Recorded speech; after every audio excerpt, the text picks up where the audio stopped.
ಶ್ರೀ ಗುರುಭ್ಯೋ ನಮಃ ಪರಮಗುರುಭ್ಯೋ ನಮಃ ಶ್ರೀಮದಾನಂದತೀರ್ಥ ಭಗವತ್ಪಾದಾಚಾರ್ಯ ಗುರುಭ್ಯೋ ನಮಃ ಶ್ರೀ ವೇದವ್ಯಾಸಾಯ ನಮಃ.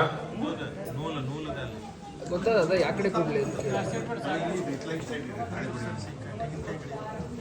ಶ್ರೀ ವೇದವ್ಯಾಸಾಯ ನಮಃ. ನಾರಾಯಣಾಯ ಪರಿಪೂರ್ಣ ಗುಣಾರ್ಣವಾಯ ಶುಭೋದಯ ಸ್ಥಿತಲಯೋ ನೈತ್ಯ ಪ್ರದಾಯ ಜ್ಞಾನ ಪ್ರದಾಯ ಶಿವದಾಸುರ ಸೌಖ್ಯ ದುಃಖ ಸತ್ಕಾರಣಾಯ ವಿತತಾಯ ನಮೋ ನಮಸ್ತೆ. ಅಭ್ರಮಂಭಂಗರಹಿತಂ ಅಜಡಂ ವಿಮಲಂ ಸದಾನಂದತೀರ್ಥಮತುಲಂ ಭಜೇ ತಾಪತ್ರಯಾಪಹಂ ದುರ್ವಾದಿಧ್ವಾಂತರವೇ ವೈಷ್ಣವೇಂದಿವರೇಂದವೇ ಶ್ರೀರಾಘವೇಂದ್ರ ಗುರವೇ ನಮೋತ್ಯಂತ ದಯಾನವೇ. ನಮೋಸ್ತು ತಾತ್ವಿಕಾ ದೇವಃ ವಿಷ್ಣುಭಕ್ತಿಪರಾಯಣಃ ಧರ್ಮಮಾರ್ಗೇ ಪ್ರೇರೇಯಂತು ಭವಂತಃ ಸರ್ವ ಏವ ಹಿ.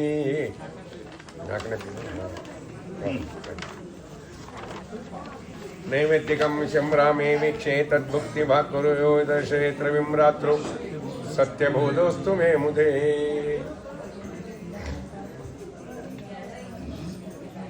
ಯುಗದ ಆರಂಭದ ದಿವಸ ಯುಗಾದಿ ಅಂತ ಕರೀತಾರೆ.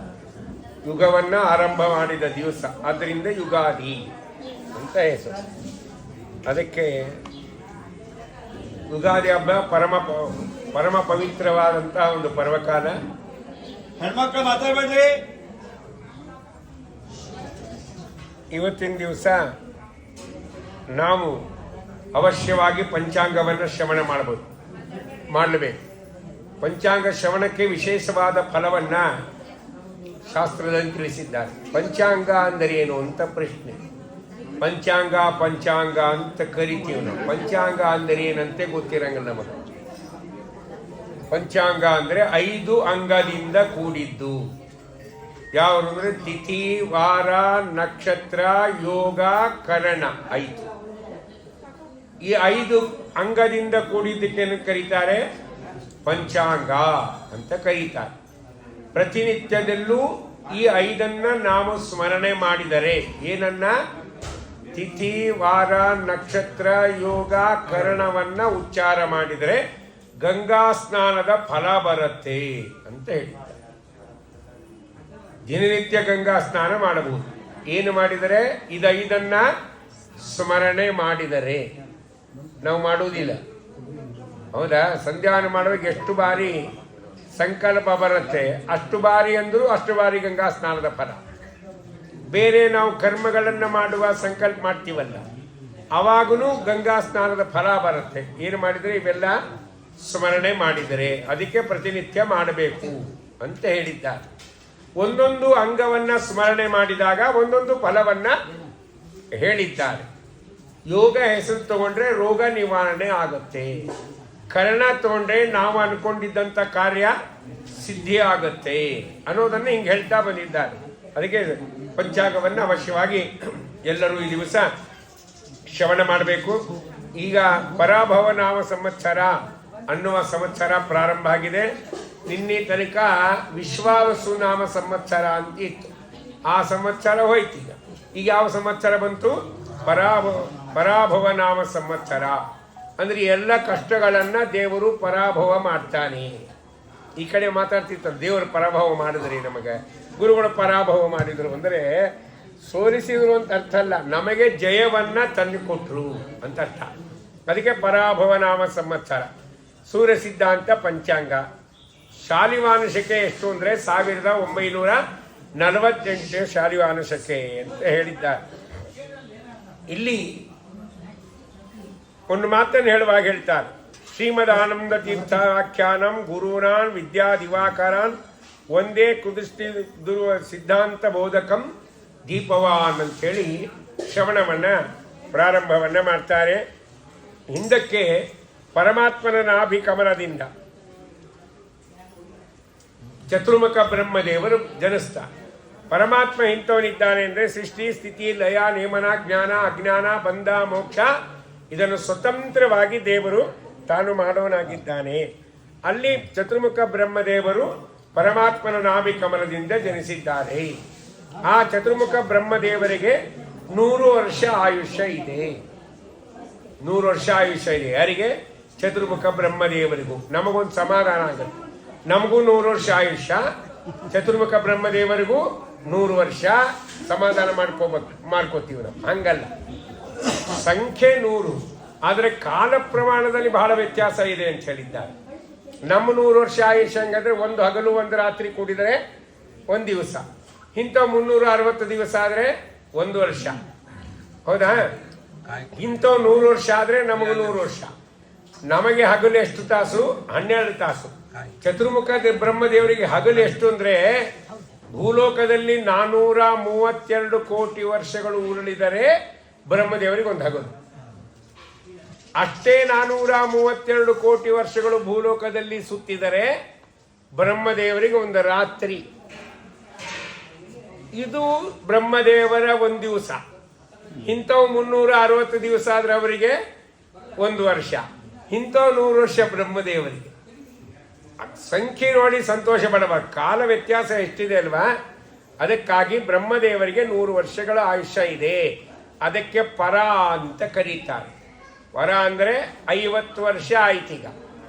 100 ವರ್ಷದಲ್ಲಿ 2 ಭಾಗ, ಒಂದು ಭಾಗಕ್ಕೆ ಪರ ಅಂತ ಕರೆದ್ರು. ಅಂದ್ರೆ ಈಗ ಬ್ರಹ್ಮದೇವಿಗೆ ಎಷ್ಟು ವರ್ಷ ಆಗಿದೆ ಅಂದ್ರೆ 50 ವರ್ಷ ಮುಗಿದು ಹೋಗಿದೆ. 51ನೇ ದಿವಸದ ಸುಮಾರು 11 ಗಂಟೆ ಆಗಿದೆ ಅಷ್ಟು. ಅದಕ್ಕೆ ನಾವು ಸಂಕಲ್ಪ ಮಾಡುವಾಗ ಏನು ಹೇಳ್ತೀವಿ, ಈಗ ದ್ವಿತೀಯ ಪರಾರ್ಧೆ ಅಂತೀವಿಲ್ಲ. ಸಂಧ್ಯಾವನ ಹಂಗೆ ಅದ, ನಮಗೆ ಹಂಗೆ ಹಾಕದಂತ ಗೊತ್ತಿಲ್ಲ. ನಾವು ಮಾಡೋದು ಮಾಡ್ತಿರ್ತೀವಿ, ಯಾಕಂತ ಗೊತ್ತಿರಂಗಿಲ್ಲ. ಯಾರಾದ್ರೂ ಬಂದು ಕೇಳಿದ್ರೆ ಯಾಕಪ್ಪ ನಮ್ಗೆ ಗೊತ್ತಿಲ್ರಿ, ಆಚಾರ್ಯ ಕೇಳ್ರಿ ಅಂತ. ಎಲ್ಲ ಆಚಾರ್ಯ ಮೇಲೆ ಒಗೆದು ಬಿಡ್ತಾರೆ, ಹೌದಿಲ್ಲ? ಏನಾದ್ರೂ ಆಚಾರ್ಯ ಕೇಳ್ರಿ ಅಂತಾರೆ ಪಾಪ. ಹಾಗಾದ್ರೆ ದ್ವಿತೀಯ ಪರಾರ್ಧೆ ಅಂದ್ರೆ ಬ್ರಹ್ಮದೇವರ 100 ವರ್ಷದಲ್ಲಿ 50 ವರ್ಷ ಗತಿಸಿ 2ನೇ 50 ವರ್ಷದ ಮೊದಲನೇ ದಿನ ಪ್ರಾರಂಭ ಅಂತ ಹೇಳಿದ್ದಾರೆ. ಅದಕ್ಕೆ ಪರ ಅಂತ ಕರೀತಾರೆ.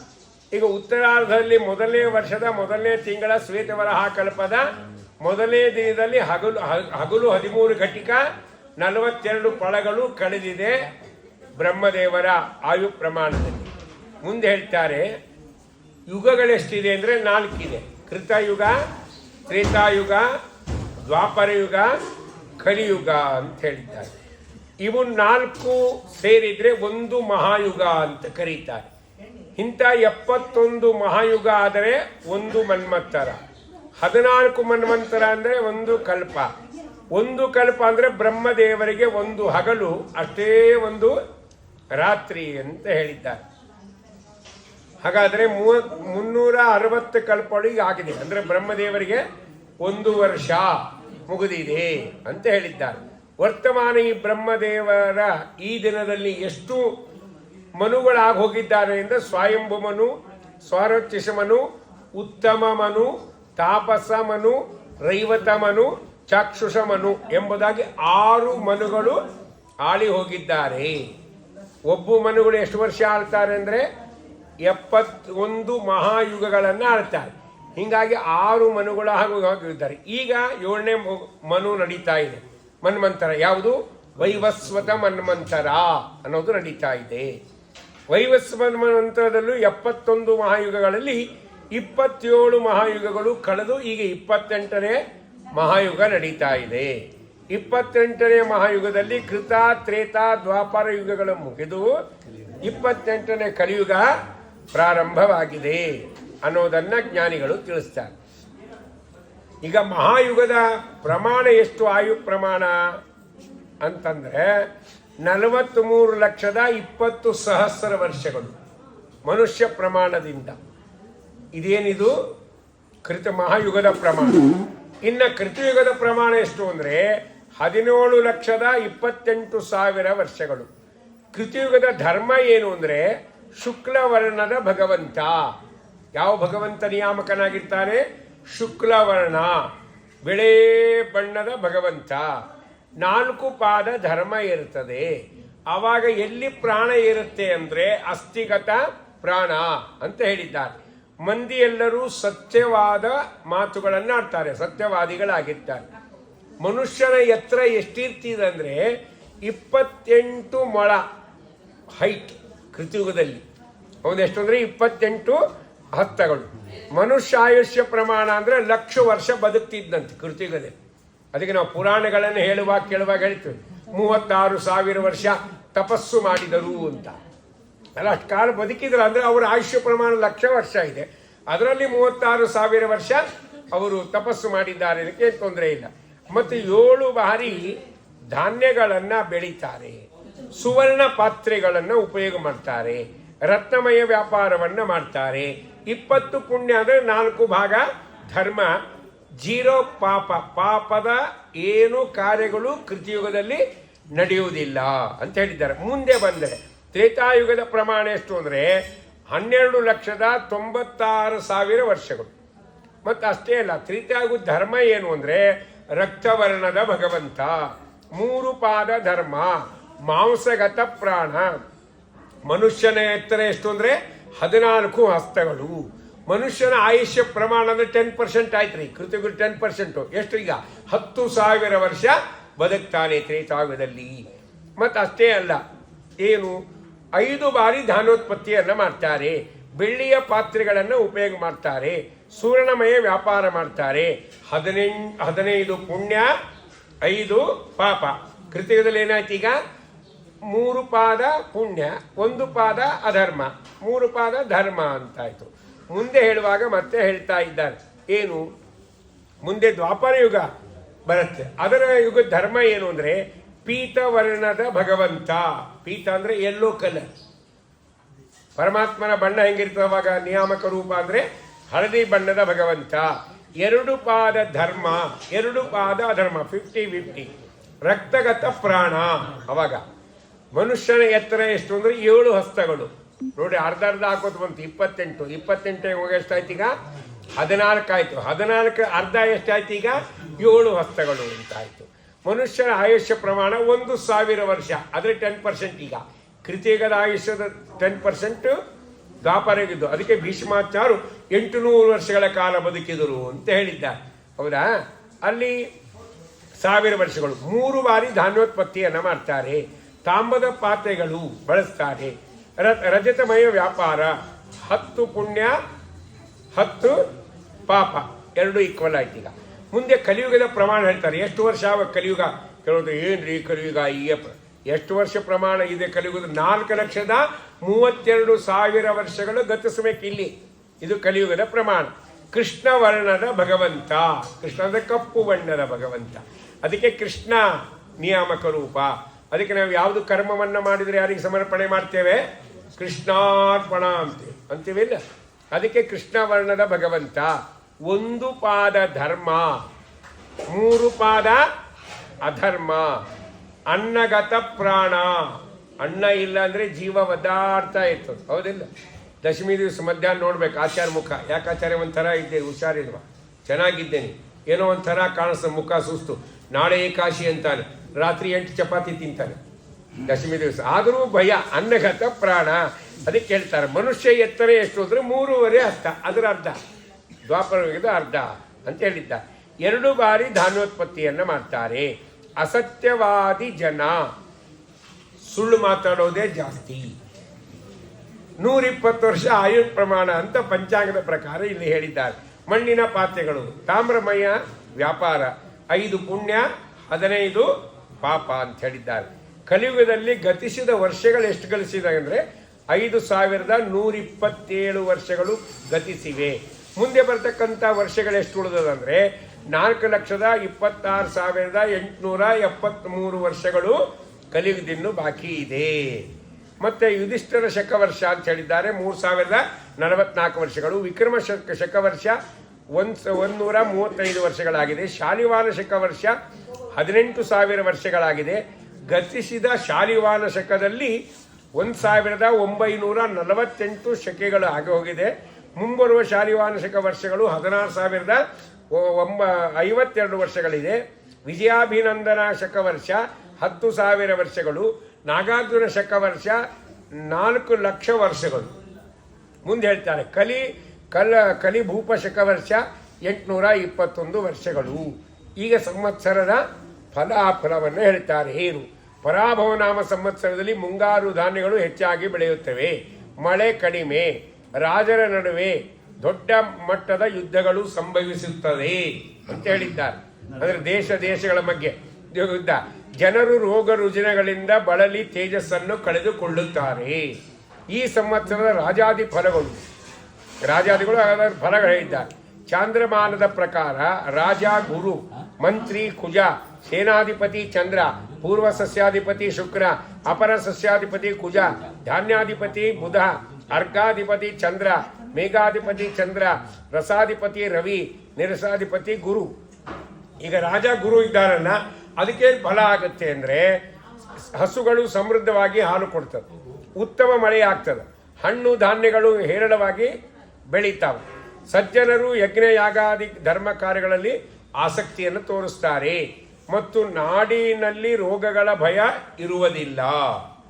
ಇದು ಯಾಕಂದರೆ ಈ ಸಂವತ್ಸರದಲ್ಲಿ ರಾಜ ಏನಾಗಿದ್ದಾರೆ, ಗುರು ಗ್ರಹ ರಾಜರಾಗಿದ್ದಾರೆ. ಮಂತ್ರಿ ಯಾರು ಅಂದರೆ ಮಂಗಳ. ಮಳೆ ಕಡಿಮೆಯಾಗಿ ಧಾನ್ಯಗಳು ನಾಶವಾಗುತ್ತದೆ, ಅಗ್ನಿ ಅವಘಡಗಳು, ಕಳ್ಳರ ಭಯ ಮತ್ತು ರೋಗಗಳ ಬಾಧೆ ಹೆಚ್ಚಾಗುತ್ತದೆ. ರಾಜರು ಯುದ್ಧ ಆಸಕ್ತರಾಗಿರುತ್ತಾರೆ ಮತ್ತು ವಿದ್ವಾಂಸರನ್ನ ಗೌರವಿಸುವುದಿಲ್ಲ. ಇದರ ಫಲ ಇಷ್ಟು ಫಲ ಯಾಕೆಂದ್ರೆ ಮಂಗಳ ಮಂತ್ರಿ ಆದ್ರಿಂದ ಇಷ್ಟು ಫಲ ಆಗಿದೆ. ಸೇನಾಧಿಪತಿ ಚಂದ್ರ. ಸಕಾಲದಲ್ಲಿ ಮಳೆಯಾಗಿ ಬೆಳೆಗಳು ಸಮೃದ್ಧವಾಗುತ್ತವೆ, ಜನರು ಆರೋಗ್ಯವಂತರಾಗಿ ಸುಖವನ್ನು ಪಡೆಯುತ್ತಾರೆ. ಹಸು ಮತ್ತು ಎಮ್ಮೆಗಳು ಬಹಳಷ್ಟು ಹಾಲನ್ನ ನೀಡುತ್ತದೆ ಅಂತ ಹೇಳಿದ್ದಾರೆ. ಪೂರ್ವ ಸಸ್ಯಾಧಿಪತಿ ಶುಕ್ರ. ವಿವಿಧ ರೀತಿಯ ಧಾನ್ಯಗಳು ಮತ್ತು ಹಣ್ಣುಗಳು ಸಮೃದ್ಧವಾಗಿ ಬೆಳೆಯುತ್ತದೆ. ಲೋಕದ ಜನರೆಲ್ಲರೂ ರೋಗ ಮುಕ್ತರಾಗ್ತಾರೆ, ರಾಜರು ಸಂಪತ್ತನ್ನು ಹೊಂದಿ ಸುಖವಾಗಿ ಇರುತ್ತಾರೆ. ಅಪರ ಸಸ್ಯಾಧಿಪತಿ ಮಂಗಳ. ಜನರು ಜ್ವರ ಬಾಧೆಯಿಂದ ಬಳಲುತ್ತಾರೆ, ಜೋಳ ಮುಂತಾದ ಧಾನ್ಯಗಳು ಸರಿಯಾಗಿ ಬೆಳೆಯುವುದಿಲ್ಲ, ರಾಜರ ನಡುವೆ ಪರಸ್ಪರ ಕಲಹಗಳು ಉಂಟಾಗ್ತದೆ ಮತ್ತು ನೀರಿನ ಅಭಾವ ಉಂಟಾಗ್ತದೆ ಅಂತ ಹೇಳಿದ್ದಾರೆ. ಇನ್ನು ಧಾನ್ಯಾಧಿಪತಿ ಬುಧ. ಅವ ಏನು ಫಲ ಕೊಡ್ತಾನೆ ಅಂದರೆ ಗೋಧಿ, ಭತ್ತ, ಕಬ್ಬು ಮುಂತಾದವುಗಳು ಹೆಚ್ಚಾಗಿ ಬೆಳೆಯುತ್ತದೆ, ವಿದ್ವಾಂಸರ ಸಂಖ್ಯೆ ವೃದ್ಧಿಯಾಗುತ್ತದೆ, ಬ್ರಾಹ್ಮಣರು ವೇದಾಧ್ಯಯನದಲ್ಲಿ ತೊಡಗುತ್ತಾರೆ. ಇನ್ನು ಅರ್ಘಾಧಿಪತಿ ಚಂದ್ರ.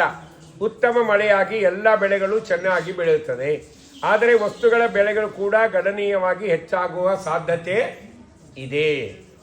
ಮೇಘಾಧಿಪತಿ ಚಂದ್ರ. ಹಸುಗಳು ಮತ್ತು ಜಲಚರ ಪ್ರಾಣಿಗಳು ಅಭಿವೃದ್ಧಿ ಹೊಂದುತ್ತದೆ, ಸಸ್ಯಗಳು ಮತ್ತು ಹೂಗಳು ಸಮೃದ್ಧವಾಗಿ ಬೆಳೆಯುತ್ತದೆ, ವಿದ್ವಾಂಸರಿಗೆ ಅಪಾರ ಸುಖ ಸಂತೋಷ ಲಭಿಸುತ್ತದೆ. ನದಿಗಳು, ಬಾವಿಗಳು, ಕೆರೆ ಮತ್ತು ಹಳ್ಳಗಳಲ್ಲಿ ನೀರು ಹೇರಳವಾಗಿ ತುಂಬುತ್ತದೆ. ಮುಂದೆ ಹೇಳ್ತಾರೆ ರಸಾಧಿಪತಿ ರವಿ. ಅದರ ಫಲ ಏನು ಅಂದರೆ ಬಾವಿ ಮುಂತಾದ ಜಲಗಳ ಮೂಲಗಳಲ್ಲಿ ನೀರು ಹೆಚ್ಚಾಗಿ ಇರುವುದಿಲ್ಲ, ಜನರು ಭಯಭೀತರಾಗ್ತಾರೆ ಮತ್ತು ರೋಗ ರುಜಿನಗಳಿಂದ ಪೀಡಿತರಾಗ್ತಾರೆ. ಕಬ್ಬು, ಎಣ್ಣೆಕಾಳುಗಳು, ಯವಧಾನ್ಯ ಮತ್ತು ಹತ್ತಿ ಬೆಳೆಗಳು ನಾಶವಾಗುವ ಸಂಭವ ಇದೆ. ನಿರಾಸಾಧಿಪತಿ ಗುರು. ಅಡಿಕೆ, ಸಕಲ ವಿಧ ರತ್ನಗಳು, ಚಿನ್ನ, ಧಾನ್ಯಗಳು, ಹತ್ತಿ, ಚರ್ಮ, ಹೂಗಳು ಮತ್ತು ಶ್ರೀಗಂಧದ ಮರಗಳು ಅಭಿವೃದ್ಧಿ ಹೊಂದುತ್ತವೆ. ವನಗಳಲ್ಲಿ ವಾಸಿಸುವ ಪ್ರಾಣಿ ಪಕ್ಷಿಗಳು ಮತ್ತು ದೇವಗಣಗಳು ಸುಖವಾಗಿರುತ್ತವೆ ಹಾಗೂ ಭೂಮಿಯ ಮೇಲೆ ಸಮೃದ್ಧಿ ಇರುತ್ತದೆ ಅಂತ ಹೇಳಿದ್ದ. ಸೂರ್ಯ ಸಿದ್ಧಾಂತ ರೀತ್ಯ ಮಕರ ಸಂಕ್ರಮಣದ ಫಲ ಏನು? ಶಾಲಿವಾಂಶಕ್ಕೆ 1948 ಪರಾಭವ ಸಂವತ್ಸರದ ಪುಷ್ಯ ಮಾಸದ ಶುಕ್ಲ ಪಕ್ಷದ ಷಷ್ಠಿ ತಿಥಿ ಗುರುವಾರದಂದು ಅಂದರೆ 14/1/2027 ಸೂರ್ಯ ಮಂಡಲದಿಂದ 50 ಗಳಿಗೆ 3 ಫಲಕ್ಕೆ ಸಮಯದಲ್ಲಿ ವಣಿಕ ಕರ್ಣದಲ್ಲಿ ಮಕರ ಸಂಕ್ರಮಣ ಸಂಭವಿಸುತ್ತದೆ. ವಾಹನ ಎಮ್ಮೆ ಮತ್ತು ಉಪವಾಹನ ಒಂಟೆ. ಇದರ ಫಲವಾಗಿ ಜಗತ್ತಿನಲ್ಲಿ ಕ್ಲೇಶ, ಕಷ್ಟಗಳು ಉಂಟಾಗಬಹುದು. ವೇಷಭೂಷಣ. ಸಂಕ್ರಾಂತಿ ಪುರುಷನು ನಿಂತಿರುವ ಭಂಗಿಯಲ್ಲಿದ್ದು ಕಪ್ಪು ವಸ್ತ್ರವನ್ನು ಧರಿಸಿದ್ದಾನೆ, ಗುಲಾಬಿ ಬಣ್ಣದ ಅಂಗಿಯನ್ನು ಧರಿಸಿದ್ದಾನೆ, ತೋಮರ ಎಂಬ ಆಯುಧವನ್ನು ಹಿಡಿದಿದ್ದಾನೆ. ಅಗರು ಲೇಪನ. ಚಿನ್ನದ ಪಾತ್ರೆಯಲ್ಲಿ ಮೊಸರನ್ನವನ್ನು ಭೋಜನ ಮಾಡ್ತಾನೆ, ಎಕ್ಕದ ಹೂವನ್ನು ಧರಿಸಿದ್ದಾನೆ, ಹವಳದ ಆಭರಣವನ್ನು ಧರಿಸಿದ್ದಾನೆ, ಪಶ್ಚಿಮ ದಿಕ್ಕಿನಿಂದ ಬರ್ತಾನೆ, ಪೂರ್ವ ದಿಕ್ಕಿಗೆ ಗಮನವನ್ನು ಮಾಡ್ತಾನೆ ಮತ್ತು ಆಗ್ನೇಯ ದಿಕ್ಕಿನತ್ತ ದೃಷ್ಟಿ ಇಟ್ಟಿದ್ದಾನೆ ಅಂತ ಹೇಳಿದ್ದಾರೆ. ಮುಂದೆ ವಿಶೇಷವಾಗಿರ್ತಕ್ಕಂತಹ ಒಂದು ಮಾತನ್ನ ಇಲ್ಲಿ ಹೇಳ್ತಾ ಇದ್ದಾರೆ. ಏನು ಅಂದರೆ ಈ ವರ್ಷದಲ್ಲಿ ಒಂದು ಆಯವ್ಯಯ ಪಟ್ಟಿ ಅಂತ ಕೊಟ್ಟಿರ್ತಾರೆ. ಆಯವ್ಯಯ ಪಟ್ಟಿ ಅಂತ ಕೊಟ್ಟಿರ್ತಾರೆ ಅಂದರೆ ಯಾವ ರಾಶಿಗೆ ಎಷ್ಟು ಲಾಭ ಆಗುತ್ತೆ, ಎಷ್ಟು ಎಕ್ಸ್ಪೆಂಡಿಚರ್, ಇನ್ಕಮ್ ಅಂಡ್ ಎಕ್ಸ್ಪೆಂಡಿಚರ್ ಇರ್ತಾರಲ್ಲ ಹಂಗೆ ಬರುವ ಲಾಭ ಎಷ್ಟು, ಖರ್ಚಾಗುವ ಎಷ್ಟು ಅಂತ ಒಂದು ಸಾಮಾನ್ಯವಾಗಿ ಒಂದು ಲೆಕ್ಕ ಕೊಡ್ತಾರೆ. ಇವೆಲ್ಲ ಕೊಟ್ಟಿದ್ದು ಹೆಂಗೆ ಅಂದರೆ ಸಾಮಾನ್ಯವಾಗಿ ಒಂದು ಜನರಲ್ ಸ್ಟೇಟ್ಮೆಂಟ್ ಇದು. ಎಲ್ಲರಿಗೂ ಇದು ಅಪ್ಲೈ ಆಗ್ತಾ ಅಂತ ಹೇಳಿ ಕೆಲವು ಗಾಬರಿಯಾಗಿ ಕೂತ್ಬಿಟ್ಟಿದ್ದು, ಅಯ್ಯೋ ನಮಗೆ ಹಿಂಗೆ, ನಿಮಗೆಲ್ಲ ಆಗಲ್ಲ. ಸಾಮಾನ್ಯವಾಗಿ ಹೌದಿಲ್ಲ. ಈಗ ಪೇಪರ್ನ ಹಾಕಿರ್ತಾರೆ ನೋಡಿ, ಹೌದಾ, ಇಂಥ ರಾಶಿಯ ಫಲ ಧನ ಪ್ರಾಪ್ತಿ, ಒಬ್ರು ಅವತ್ತೇ ಧನ ಕಳ್ಕೊಂಡ್ಬಿಟ್ಟಿರ್ತಾರೆ ಅದೇ ರಾಶಿ. ಅಂದರೆ ಸಾಮಾನ್ಯವಾಗಿ ಹಂಗೆ ಆಯವ್ಯಯ ಫಲವನ್ನು ಹೇಳಿದ್ದಾರೆ. ಏನದು? ನಾ ರಾಶಿ ಹೇಳಿ ಓದ್ತೇನೆ, ನಿಮ್ಮ ರಾಶಿ ಯಾವುದು, ಆಯವ ಫಲ ಎಷ್ಟು ನೀವೇ ನೋಡ್ಕೊಂಬಿಡಿ. ಏನು? ಮೇಷರಾಶಿ ಆಯ 14, ವ್ಯಯ 2. ಭಾರಿ ಆಯ್ತು. ಯಾರ್ದು? ಮೇಷರಾಶಿ ಇದ್ದವರು. ಅದಕ್ಕೆ ವೃಷಭ ರಾಶಿಯವರಿಗೆ 8 ಆಯ 11 ವ್ಯಯ. ಇನ್ಕಮ್ ಕಡಿಮೆ, ಎಕ್ಸ್ಪೆಂಡಿಚರ್ ಜಾಸ್ತಿ. ಮಿಥುನ ರಾಶಿಯವರಿಗೆ 14 ಆಯ 8 ವ್ಯಯ. 80 ಅಂತ ಹಾಕ್ಯಾರ, 80 8 ಅದೇನೋ ಬಂದವರು ಬರೀ 8. ಆಮೇಲೆ ಕರ್ಕ ರಾಶಿಯವರಿಗೆ 8 ಆಯ 5 ವ್ಯಯ, ಸ್ವಲ್ಪ ಲಾಭ ಇದೆ. ಸಿಂಹ ರಾಶಿಯವರಿಗೆ 11 ಆಯ 2 ವ್ಯಯ, ಬಹಳ ದುಡ್ಡು ಉಳಿಸ್ತಾರೆ. ಕನ್ಯಾ ರಾಶಿಯವರಿಗೆ 8 ಆಯ 14 ಆಯ 8 ವ್ಯಯ, ಅವರಿಗೂ ಲಾಭ ಇದೆ. ಇನ್ನು ತುಲಾ ರಾಶಿಯವರಿಗೆ 8 ಆಯ ಲಾಭ, 11 ವ್ಯಯ ಆಗ್ತದೆ. ವೃಶ್ಚಿಕ ರಾಶಿಯವರಿಗೆ 14 ಆಯ 2 ವ್ಯಯ. ಧನು ರಾಶಿಯವರಿಗೆ 11 ಆಯ 8 ವ್ಯಯ.